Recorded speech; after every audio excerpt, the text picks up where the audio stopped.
જય શ્રી કૃષ્ણ મિત્રો, સ્વાગત છે તમારું મારી યુટ્યુબ ચેનલ શ્રી હરિદર્શનમાં। હું અને મારા કાન્હાજી આપનું હાર્દિક સ્વાગત કરીએ છીએ।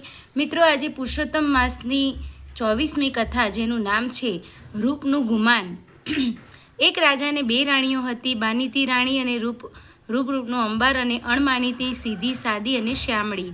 એવામાં પુરુષોત્તમ માસ આવ્યો। અણમાનીતી રાણીએ વ્રત લીધું। તે સવારે વહેલી ઉઠી નદીએ નાહવા નીકળે। રસ્તે જતાં જતાં એક પીપળો આવ્યો। રાણીએ પીપળાને નમન કર્યું અને તેના થડમાંથી કચરો પૂંજો ઝાંખરા વાળીને સાફ કર્યા અને પાણી સિંચ્યું। આગળ જતાં એક શિવ મંદિર આવ્યું અને ઘરડો બાવો બિચારો સેવા કર્યા વિના બેસી રહ્યો હતો। રાણીએ તેને કૂવેથી પાણી ખેંચી આપ્યું અને એટલે બાવાએ આશીર્વાદ આપી ભગવાનની સેવા પૂજા કરી। આગળ જતાં એક ગાય ઊભેલી હતી। બિચારી ગાયને શરીરે પાક અને પરું વહેતું હતું। રાણીએ તેને ગાયને નવડાવી ધોવડાવી અને પાટાપિંડી કર્યા અને ગાયનું આખું રૂપ ફરી ગયું। નદીએ નાહી ધોઈ રાણી રાજમહેલે જવા નીકળી। રસ્તામાં પેલી ગાય આવી। ગાયે કહ્યું, રાણી, મારું દૂધ પીતા જાઓ, તમે સદાય નિરોગી રહેશો। રાણીએ દૂધ પીધું, આગળ ચાલી। રસ્તામાં પેલું શિવ મંદિર આવ્યું। બાવાએ કહ્યું, રાણીજી, લો આ મહાદેવજીનું નમણ પીતા જાઓ, તમને અખંડ સૌભાગ્ય પ્રાપ્ત થશે। રાણીએ મહાદેવજીને નમન આચમન કર્યું અને આગળ ચાલી। રસ્તે જતાં પીપળો આવ્યો। પીપળાને વાંચા થઈ તે બોલ્યો, રાણીજી, ઊભા રહો, લો આ મારા 5 પાન લેતા જાઓ। 5 સોનાના થઈ જશે, તેમાંથી વાપરશો તોય પાછા 5ના 5 થઈ જશે। રાણીએ પીપળાને નમન કરી જળ ચડાવ્યું અને રાજમહેલે ગઈ। બીજે દિવસે રાણી નદીએ નાહવા ગઈ। નદીમાં નાહી ધોઈ ભગવાનનું સ્મરણ કરતી બહાર નીકળી। ત્યાં તો નદી કાંઠે મોટો મહેલ જોયો। રાણી તો મહેલમાં ગઈ અને જઈને જુએ તો સોનાના હિંડોળે ભગવાન પુરુષોત્તમ અને લક્ષ્મીજી ઝૂલે।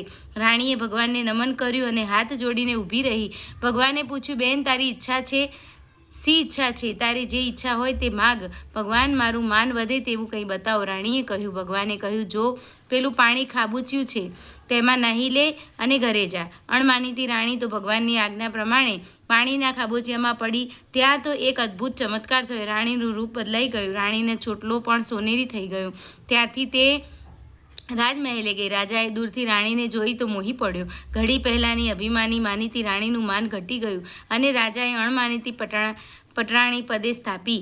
2 વર્ષ વીતી ગયા અને ફરી પાછો અધિક માસ આવ્યો। પેલી ગુમાની રાણીએ વ્રત શરૂ કર્યું। રસ્તે જતાં પીપળો આવ્યો, વૃદ્ધ બાવો આવ્યો અને રોગિષ્ઠ ગાય આવી, પણ એણે કશું ગણકાર્યું નહીં અને નદીએ નાહવા ગઈ। નાહીને જુએ છે તો તે નદીને કાંઠે સોનાનો મહેલ દીઠો।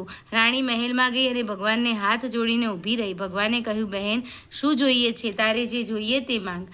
ભગવાને મને આ રૂપ આપો, માન મળે એવું આપો। જા, પેલા ખાબોચિયામાં સ્નાન કરી લે, તારી ઈચ્છા પૂરી થશે। રાણી ખાબોચિયા પાસે ગઈ। ત્યાં તો બંધિયાર પાણી દુર્ગંધ મારે। એ તો નાહવા વગર પાછી આવી। બીજે દિવસે રાણીને શરીરે કોઢ નીકળ્યા, આખું શરીર દુર્ગંધ મારવા લાગ્યું। રાણી જોઈને રાજાએ ચિતરી ચડી। તેણે કારણ પૂછ્યું। રાણીએ કહીએ હૈયું ખોલી બધી વાત કરી। રાજા તો વેલમાં બેસાડી રાણીને પેલા ખાબોચિયા પાસે લઈ ગયા। રાણીએ ગુમાન મૂકી ગંધાતા જળમાં 7 વાર સ્નાન કર્યું અને રાણી તો કંચનવર્ણી કાયા થઈ ગઈ। રાજા બંને રાણીઓને સરખી રીતે રાખે, ન કોઈ વહાલી કે ન કોઈ અણખામણી।